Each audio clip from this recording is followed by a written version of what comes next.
Hello friends, educational motive channel में आप सबका तहे दिल से स्वागत करता हूं। अगर आप मेरे चैनल पे पहली बार आए हैं तो मैं आपको बता देना चाहता हूं कि एजुकेशनल मोटिव चैनल आपको 1st to 8th सारे बुक के सारे सिलेबस कंप्लीट कराने वाला है और हाँ, व्याकरण और इंग्लिश ग्रामर भी कंप्लीट कराने वाले हैं। अगर आप एक ऐसा क्लास ढूंढ रहे हो जो आपको एग्जाम में हेल्प करे तो एजुकेशनल मोटिव चैनल आपके लिए परफेक्ट है। इससे पहले हमने बाल महाभारत कथा का क्लास 7th का महाभारत कथा चैप्टर 1 पढ़ाया था और उसमें कितना कैरेक्टर है वो भी समझाए थे। आज हम दूसरा चैप्टर पढ़ने वाले हैं जिनका नाम है देवव्रत। तो आप देख सकते हैं दूसरा चैप्टर देवव्रत। तो चलिए शुरू करते हैं।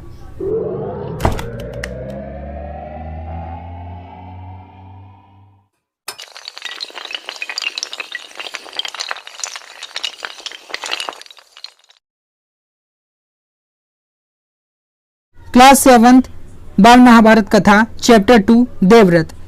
गंगा एक सुंदर युवती का रूप धारण किए नदी के तट पर खड़ी थी। यहाँ पे समझाना चाह रहा है कि गंगा, जिसे सारे गंगा नदी कहते हैं, जो गंगा माता भी मानते हैं कई लोग, तो गंगा वही गंगा एक सुंदर युवती, युवती यानी स्त्री, सुंदर युवती का रूप धारण किए नदी के तट पर खड़ी थी। उनके सौंदर्य यानी सुंदरता और नवयौवन, नवयौवन होता है जो पूर्ण रूप से विकसित हो चुकी होती है यानी बड़ी हो चुकी है, तो उनके सुंदरता और उनके पूर्ण रूप से विकसित शरीर ने राजा शांतनु को मोह लिया।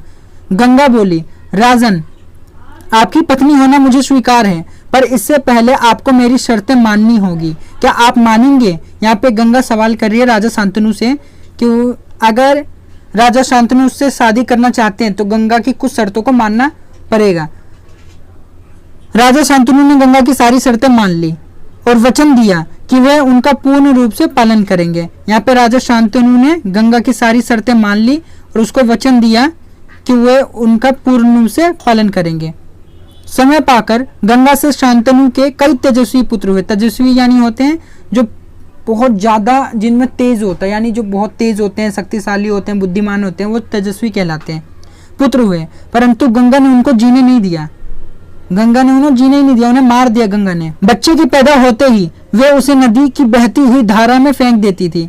यानी जो गंगा और शांतनु के बेटे होते थे उनको वे गंगा अपनी ही नदी में बहती हुई धारा में फेंक देती थी और हंसती और मुस्कुराती हुई राजा शांतनु के महल में आ जाती थी।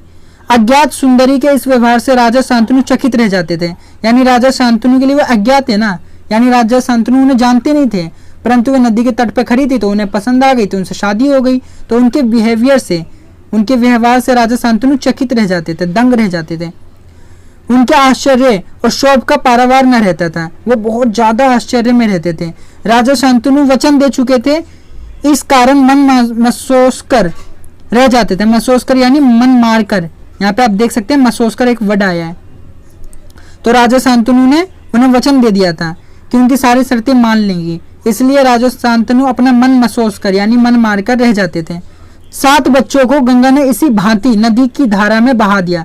राजा शांतनु की 7 औलाद हुए थे उस गंगा से, मगर वे हर बार यही करती थी, अपने बच्चे को बहती हुई नदी की धारा पे फेंक देती थी।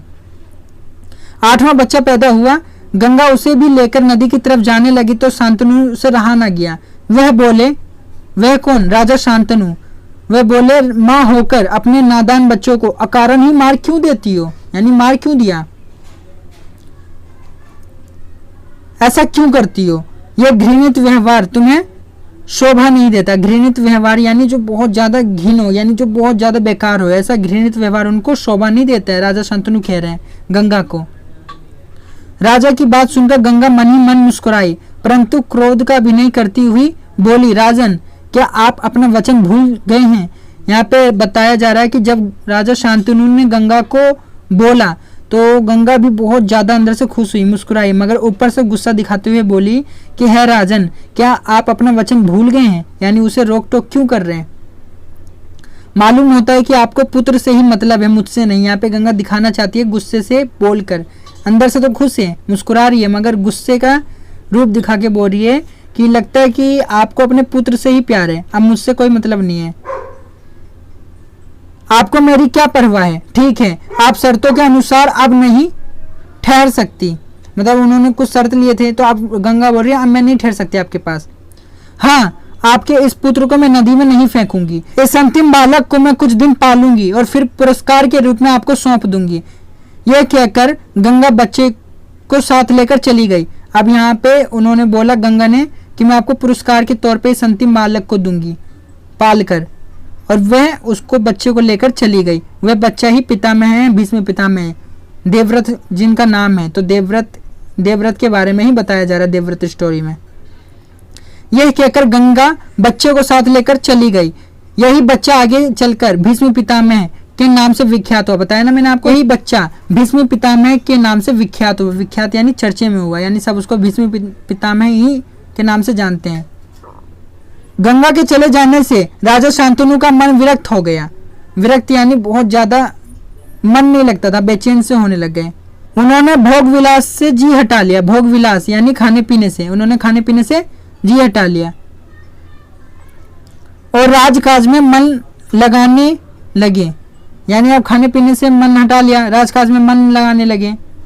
एक दिन राजा शिकार खेलते खेलते गंगा के तट पर चले गए तो देखा किनारे पर खड़ा एक सुंदर गठीला युवक, यानी जिसका बहुत ज्यादा मस्त शरीर हो। जैसे आज के टाइम में लोग जिम जाते हैं गठीला शरीर पाने के लिए, तो उस टाइम में जो शिकार करते थे, यानी जो खेलते थे, जो तीरंदाजी करते थे, जो घुड़सवारी करते थे, उन बच्चों का शरीर गठीला होता था मैदान में उतरकर। युवक यानी जैसे युवती यानी स्त्री, तो युवक यानी पुरुष। गंगा की बहती हुई धारा पर बाण चला रहा था वही युवक जिसे भीष्म पितामह के नाम से जानते हैं आज। तो वो तो शांतनु राजा को पता नहीं था।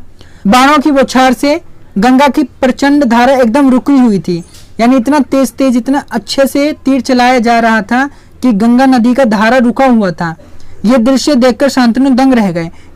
इतने में ही राजा के सामने स्वयं गंगा आकर उपस्थित हो गई। गंगा ने युवक को अपने पास बुलाया और राजा से बोली। यहाँ पे गंगा युवक को अपने पास बुलाया और राजा से बोली, यानी उसी बच्चे को बुलाया अपने पास और राजा से बोली, राजन पहचाना मुझे और इस युवक को। यानी अब बता रहा है कि गंगा शांतनु से सवाल कर रही है कि अब मेरे को पहचाना और इस युवक को, इस बच्चे को पहचाना, कौन है ये? यही आपका और मेरा 8वां पुत्र है देवव्रत। अब राजा शांतनु को पता चला कि उसका 8वां बेटा ये है। महर्षि वशिष्ठ ने इसे शिक्षा दी है। इसे किसने शिक्षा दी? महर्षि वशिष्ठ। अगर कभी एग्जाम में आ जाए तो ध्यान रखना, महर्षि वशिष्ठ। महर्षि वशिष्ठ ने देवव्रत को शिक्षा दी है। शास्त्र ज्ञान में शुक्राचार्य और रण कौशल में परशुराम ही इसका मुकाबला कर सकते हैं। यानी शास्त्र ज्ञान में शुक्राचार्य और रण कौशल में यानी युद्ध में, युद्ध भूमि में परशुराम ही इसका मुकाबला कर सकते हैं। ये जितना कुशल योद्धा है उतना ही चतुर राजनीतिज्ञ भी है। यानी जितना यह कुशल योद्धा है उतना ही राजतंत्र में भी काफी ज्यादा कुशल है। आपका पुत्र मैं आपको सौंप रही हूँ, अब ले जाइए इसे अपने साथ। गंगा ने देवव्रत का माथा चूमा, आशीर्वाद देकर राजा के साथ उसे विदा कर दिया। अब यहाँ पे बता रहा है कि एक माँ अपने बच्चे को जब कहीं दूर भेजती है तो उसके माथों को चूमती है, तो वही गंगा ने अपने बच्चे देवव्रत का माथा चूमा और आशीर्वाद देकर राजा शांतनु के साथ भेज दिया। आपका चैप्टर देवव्रत यहीं समाप्त होता है। अगर ये आपको अच्छा लगा हो, समझ में आया तो एक लाइक जरूर करना और चैनल पे पहली बार आए तो सब्सक्राइब जरूर करना। बाय, जय हिंद, जय भारत, फिर मिलेंगे।